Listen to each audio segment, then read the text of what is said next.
Okay, so we just read My Life of Crime. How did you feel about that story? It was entertaining. Yeah, okay. Can you tell me about the story as if I'd never heard it before? Yep. There's a boy.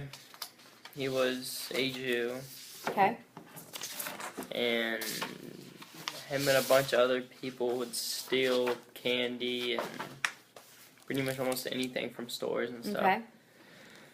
But the kids figured, hey, we should get like a big little clan together, I guess, and then like a little ring of,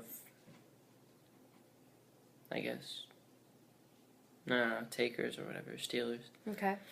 And they did, and they wanted a ringleader almost. Well, so some of them didn't want it, including the main character. He didn't want the ringleader. Okay.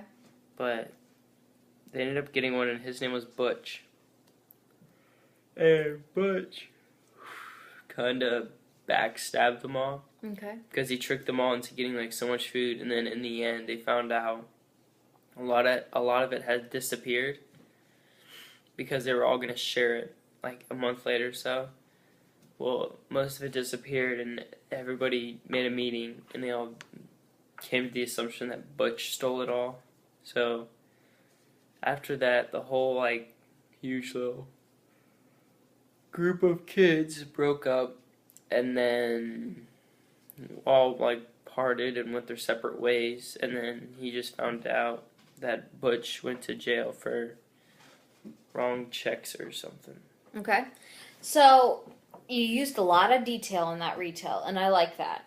It told me a lot about the story. It told me a lot about the different characters, a lot about all the events that went on. So that's really good. You used a lot of different things. Before we do the story map, I want to go through, and if I were to ask you a question like, what is the setting? What kind of question is that without looking at your reference sheet? Remember the QAR strategy that we did of the different types of questions? There's a right there, there's a think and search, and there's a on my own. If somebody were to ask you, what is the setting of this story? What kind of question would that be?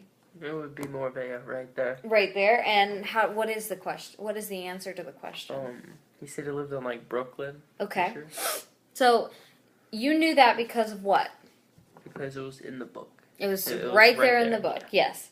If someone were to ask you the conflict in the story, what's the conflict in the story? What kind of question would that be? It'd be more of a think and search, I think. Mm-hmm. And why? Because, I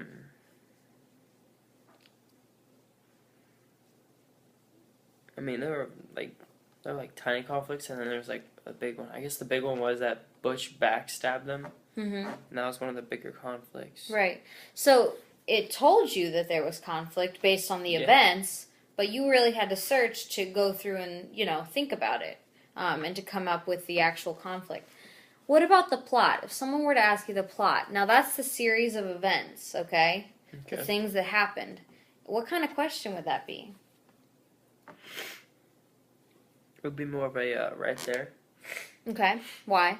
Because everything that happened was told in the book. Right. So in order to write the plot, you would need the book. Right, absolutely. What about characters?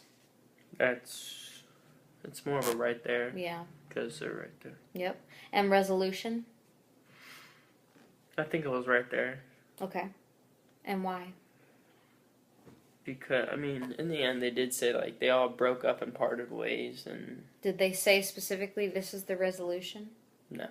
So it's more of a think and search. Probably. Okay. But, these two are very similar, okay? So if you got the problem, you got the solution. That makes these two very, very similar. Okay. But very good.